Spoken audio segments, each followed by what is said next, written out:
माँ स्वप्नादेश पर दशीपुर आरंभ होईछि गजलक्ष्मी पूजा। अन्नदात्री धनदात्री माँ गजलक्ष्मी पूजा को नहीं सबुठी उत्सवर माहौल। केन्द्रापड़ा जिला माँ गजलक्ष्मी पूजा निमंते प्रसिद्धि लाभ करिଥିବା बेले आलीर विभिन्न स्थान में माँ गजलक्ष्मी पूजार्चना चलुछि। आली ब्लॉक दशीपुर पड़ियारे अनुष्ठित गजलक्ष्मी पूजा संपूर्ण नियारा। एठारे माँ स्वप्नादेश पर 85 वर्ष हेबो होई आसुछि माँ पूजा। 1940 मसीह दशीपुर पड़ियारे सेमाने आरंभ करथिले गजलक्ष्मी पूजा। इतिहास अवलोकन कले लोक कथा अनुजाई 1939 मसीहा दशीपुर और कलदिया गाँव दिवंगत मायाधर दास और वासुदेव बारिक धनेश्वर साहू आदिकंद दास आरेहिकणा गाँव बटकृष्ण पंडा राजनगर नलदिया गाँव गजानन पात्र और महेश्वर पात्र राजनगर ब्लॉक बिलिकोना शासन गाँव में गजलक्ष्मी पूजा देखा जाइए। गाँ को फेरिया परे सेमाने मध्यरु मायाधर दास होइथिबा बेले तांको माँ लक्ष्मी स्वप्नादेश होइथिला। ब्राह्मणी नदी कूଳରେ ଥିବା दशीपुर पड़ियारे मूर्ति निर्माण करी पूजा करिबा पई तांकोठारु अन्य माने जानिबा परे समस्ते चांदा आदाय करी सेठारे एक चाळ घर निर्माण करथिले। सेतिरे मुन्मयी मूर्ति तैयारी करी तापरे वर्ष अर्थात 1940 मसीहारु पूजा आरंभ करा जायतिला। पूजार समस्त नियम अनुसार मांकर पूजा होइथाय बोली मुख्य पूजक कहंती। चलित वर्ष एही पूजा 85 वर्ष रे पहुंचीछि। सेमानक वर्तमान रे दशीपुर कलदिया और बालिओडा ग्रामवासीक सहयोग रे एही पूजा अनुष्ठित हेउछि। एही पूजा देखिबा निमंते आली राजकनिका राजनगर और पटामुंडाई अंचलरू प्रत्येक दिन शह शह श्रद्धालु मांक दर्शन निमंते आसीथांती। श्रद्धालु अति उत्कंठार सहित गजलक्ष्मी पूजा को अनाई बसिथांती। अंचलर बड़ पूजा आली ब्लॉक अंतर्गत दशीपुर गजलक्ष्मी पूजा नियारा। गजलक्ष्मी पूजा आली अंचलर सबुठु बड़ पूजा। समस्त वर्ष रे थरे गजलक्ष्मी पूजा को अनाई बसिथांती।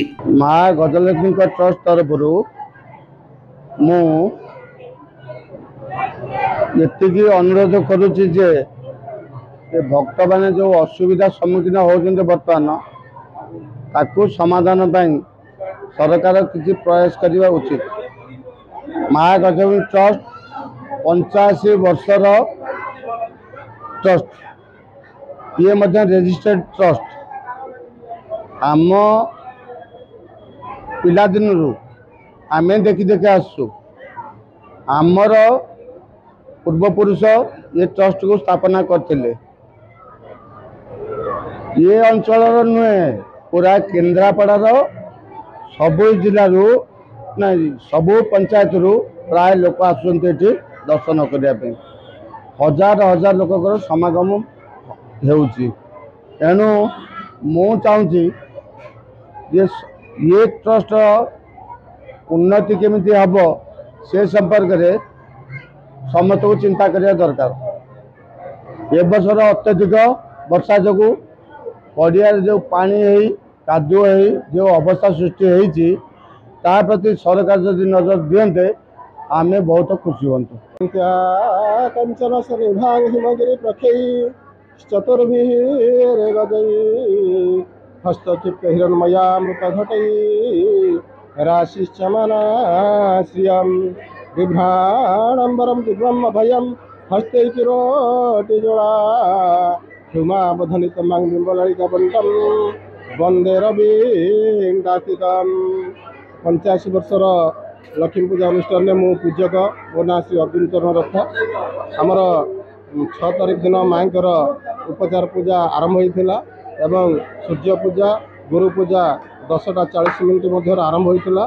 चक्षुदान माँकर दि जाता एवं सकाळ उपचार पूजा दिवा 3 घंटिका समय समापन करा एवं संध्या 6टारे संध्या आरती कार्यक्रम समापन पर रात्र 7 घंटिका समय माँकर उपचार पूजा करा रात्र 9 घंटिका समापन कराइला। एहीपरि भाव में 5 दिन पर्यंत उपचार पूजा चलो एवं आसंता काली माँकर विसर्जन पूजा रात्र 9 घंटिका 25 मिनिट समय समापन करा एवं कमिटर परामर्श क्रमे माँकर भसाणी कार्यक्रम अनुष्ठित हो।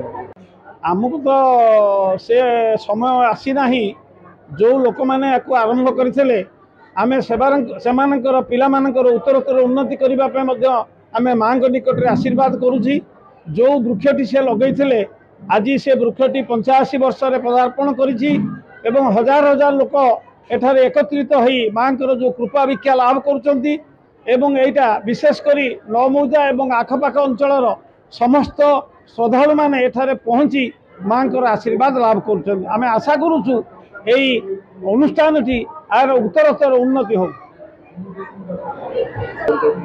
शुणु आम तो सेतबेले जन्म हो नथिलु आमे जहाँ आमर जेजेबापा ठारू शुणुचु से माने राजनगर जाइथिले लक्ष्मीकर यात्रा देखिया लक्ष्मी पूजा देखिया से माने जाइथिले लक्ष्मी पूजा देखला परे से मन भीतर गोटे कौन उद्वेग जात होला से माने सेई ठारू प्रतिज्ञा करी आसिले एवं आसिला परे ता परवर्ती ठारू ए मांकर पूजा ए अनुष्ठान चालू रही एवं तार उत्तरोत्तर उन्नति हो चली आम आशा करुचु निश्चित भाव में आर आगामी भविष्य उज्जवल एतिले मात्र संदेह ना आमर गजलक्ष्मी पूजा 85 वर्ष हो आखपाखर 60-70 गाँव लोक मैंने आसुँच ठाकुर को दर्शन कर पूजा अर्चना कर जापर आमर ये पड़ियार अवस्था भल ना वर्षा टिके हेले पानी रोची लोक मैंने जावासपा असुविधा होची सरकार पाखे आम दाबी करुचु पड़ियार उन्नति किसी आर्थिक साहाय्य देले